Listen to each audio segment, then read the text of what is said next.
So this ingredient might be divisive to a lot of you. Marmite. I'm going to use this in sort of a Chelsea bun, a savoury sort of Chelsea bun, but with Marmite and cheese.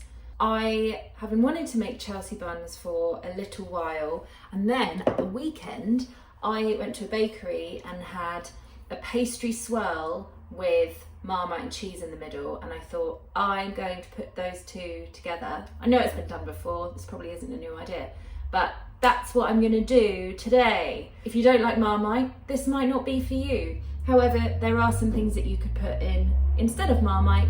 For example, pesto.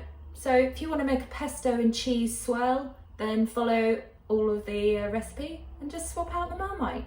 Done.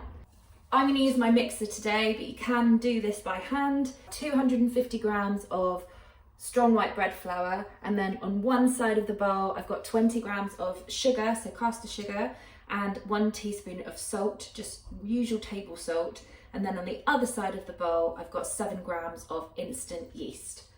This is an enriched dough, and what an enriched dough is if it's got eggs and butter in it.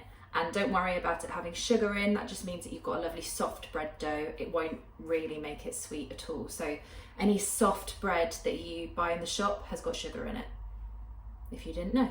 Because this is enriched, I have got 40 grams of soft butter and 1 egg. And before we put any liquid in, we are just going to give it a quick mix together, just with those two things, just on a low speed, or just with a wooden spoon. I've got 50 mils of water along with 75 mils of milk, and it's warm. How I got it to the right temperature was I had a freshly boiled kettle for that, and then I put in the milk cold and then tested it with my finger, and it's quite a nice warm milk. Pour that in. I'm going to put it down the sides just so that all of my flour gets caught up. And then I'm going to let that mix until I've got a lovely stretchy dough. So I think with the mixer it will probably be about 5 to 7 minutes. If you're doing it by hand, probably about 10 minutes of kneading that dough. So I decided to finish this by hand just because I quite like the feel of enriched dough. It's really soft, and this is quite a nice one. It was quite a tricky dough. Well, it was quite wet in my mixer. So I added a couple of teaspoons more flour, and I imagine if you are kneading this by hand, then you might want to do the same, but it all depends on, for example, I used a large egg, so if you're going to use a medium egg, you might not have that problem. So you need to leave this now somewhere warm for an hour to double in size, but as you can see, you should have a nice soft dough. So in my bowl, I'm just going to put a little bit of oil and then wipe it round the side, just so that when we put the dough in, the dough doesn't get stuck to the bowl and then it won't grow as easily. So wipe around and then plonk in your dough, and then we're going to put some cling film over the top, if I have cling film. Oh, I don't have any cling film. I'm going to use a bin bag. So any kind of firm plastic covering you can, and then just leave it somewhere warm for an hour until it's doubled in size, and then we'll come back to it. So it's had its hour. Let's have a look. Oh, lovely. It has gone quite nice and fluffy. It's not massive, but it's fine. It's got another proof. We need to knock it back, so we need to give it a punch, basically. Get rid of some of that air that it's grown so that it gets a more regular. Oh, that is lovely. So it's really lovely and soft. You just give it a whack. We're just going to roll it into a rectangle. Right when I started doing videos, I did a Belgian bun recipe, and it's basically the same deal. So we're going to roll it out to a nice big rectangle. Spread some stuff on. Bob's your uncle. Cover yourself in flour. Great. Good stuff. You want to roll it out to about 1/2 centimetre thick, because otherwise there's not going to be enough dough to rise, but I think that is fine. Let's just, it's going to come back a little bit. That's okay. So it's about 1/2 centimetre thick, a nice sort of rectangle, but it's okay. I've got a couple of big, I would say a couple of tablespoons in there. So about, I would say about 100 grams. Depends on your Marmite tolerance.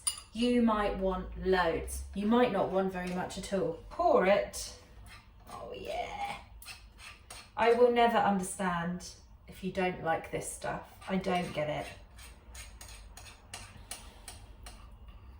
I went travelling and I had a jar of Marmite with me the whole way, and I left it in one of the hostels, and I still had 3 weeks left for my trip, and I cried because I couldn't get it anywhere.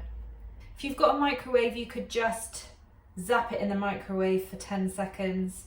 I've just put it under some boiling water just because I don't have a microwave. So you've got a nice even distribution, and there is no bits that are crazy Marmite-y. And I'm leaving a bit on the edges just so that it's a bit easier when we roll it up. I've got 100 grams of grated cheddar, and again, just get it all on. You could use whatever cheese you like. I think a good strong cheddar is always a good idea. But saying that, I don't know if you've tried this, Marmite and cream cheese, yes, one of the best combinations ever. So it might be quite nice to try that. And just so that there's some really gooey bits of cheese, I have a ball of mozzarella. You can grate this if you like. I'm just going to tear it into really small pieces. And then what we want to do is just roll it up. So just roll it up quite tightly. Just keep going along the edges like that. So, and then after a while you can just tease it with your fingers.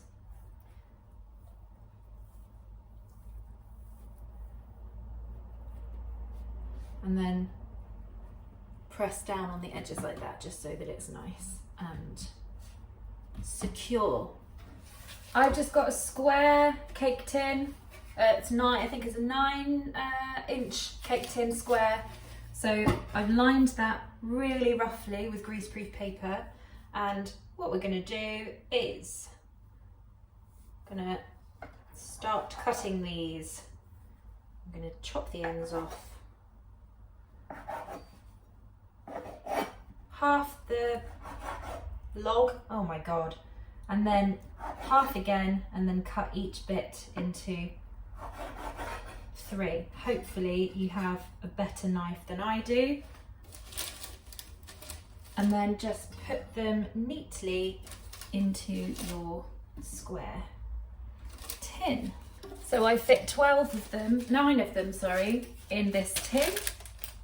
Now I'm going to find a little tray for the other little mini bits, and we're going to leave that, put some cling film over the top of it, or if you don't have any like me, I'm going to use my bin bag, and we're going to let that sit for half an hour, just so that they can rise again, and then the buns should be touching each other.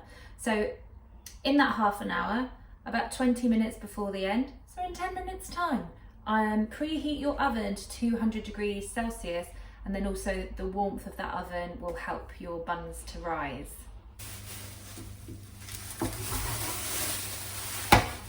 Okay, so it's very exciting. These little puppies have risen really nicely. So they are going to go into the oven for 15 to 20 minutes until the top is a lovely kind of golden brown colour. So 15 to 20 minutes in your preheated oven of 200 degrees.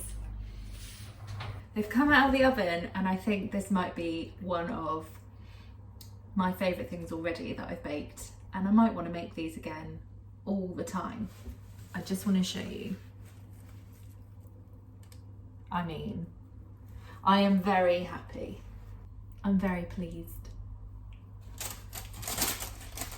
I'm gonna let them cool down slightly in here, and then I'm going to put them on a cooling rack, and then try not to eat them all in one go. If you like Marmite, give these a go.